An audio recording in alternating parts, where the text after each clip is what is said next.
the seawall was not sturdy? I don't recall, Jason Bregman, you may recall, I'm not sure, but I don't remember ever hearing that there was a immediate concern that the wall was going to fall down or that it might ultimately impact the project. I think it was, I'm not sure where the line item came from, to be honest with you. Jason? Actually, there was an engineer's report in 2000, I don't know if it was 2000 or 2001. That may have been where it came from. That expressed that there should be repairs. Right. But that, yeah, But it was obviously not that never developed into an element on the project drawings, no, sir. So now that we're talking about the seawall, I guess we have, and I asked you the question in the workshop, is the $200,000+ of work that's going to be done to the seawall cosmetic, or is it to shore it up and make it structurally sound and, certified, whatever they have to do? Right, we had an engineer do an analysis of the seawall, and it came back that in their opinion, the seawall itself was in good condition. And the repair that was needed was to the curbing and the rail. And then if that total repair was done, the curbing and the rail, and as well as some fill-in of the cracks in the seawall itself, we would get another 20 years out of the seawall. And I would certainly say that this is a seawall that has been there since the 50s, and then the 70s they added the cap and the rail. Certainly it is a victim of no maintenance. So now that we know that it needs to be maintained, we will, as we're doing with so many things in the city, develop a maintenance plan and or replacement plan for the seawall.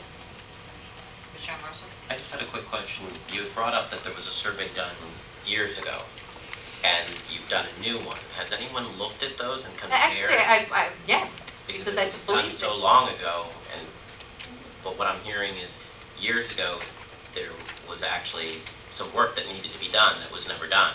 Yes, Now we're hearing that, there's work that needs to be done that was never done. well, no, because you just said that the structural is fine. You were just doing. That report in, and I don't, I believe it was 2001. it was 2001. I believe it was even done by the same person, or the same firm. Said that those repairs needed to be done. To the cap. Just to the cap, Yeah. not to the structure. Exactly. Well, there are some repairs to the structure though, too, because were holes or cracks or Yeah. things of that nature. Because But of they were what has happened, and I'm not an engineer. The water has, because of the cracks in the cap, water has seeped down and caused falling.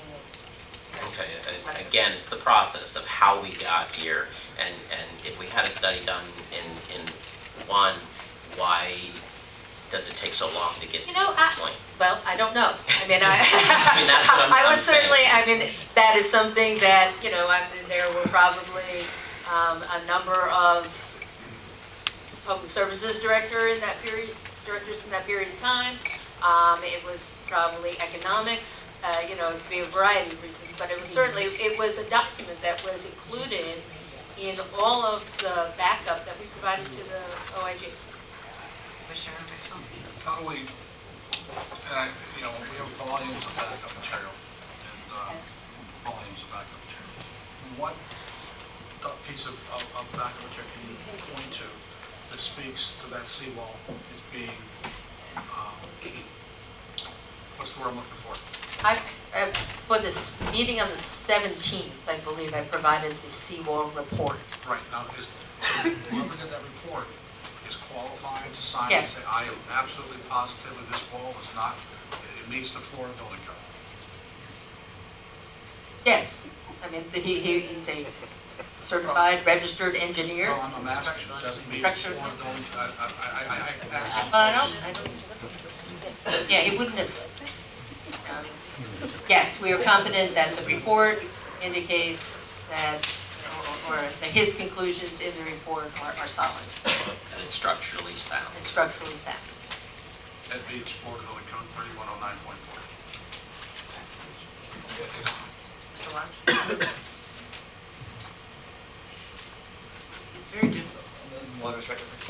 affordability, it's very difficult to attest to what there are different versions of the affordability code. We have a new version that's going to be going into effect March 15th, the 2010 building code.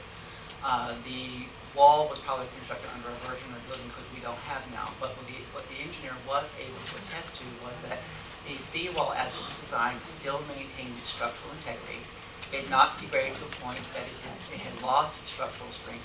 And as Ms. Margolis mentioned, we could expect 20 or plus more years of useful service, which is in essence holding back the dune as it is in place. That's as far as anybody could attest to. Now, if you were rebuilding the wall today, it would probably be built in a different fashion, as many people can attest to who have historic homes. A framed vernacular house does not meet the current Florida building code, but most of them have survived multiple hurricanes, whereas new construction that met the Florida building code didn't. So being able to attest to the structural integrity, I feel, is much more important and prudent in this situation than describing what building code the wall, what it was designed to, or what it would meet.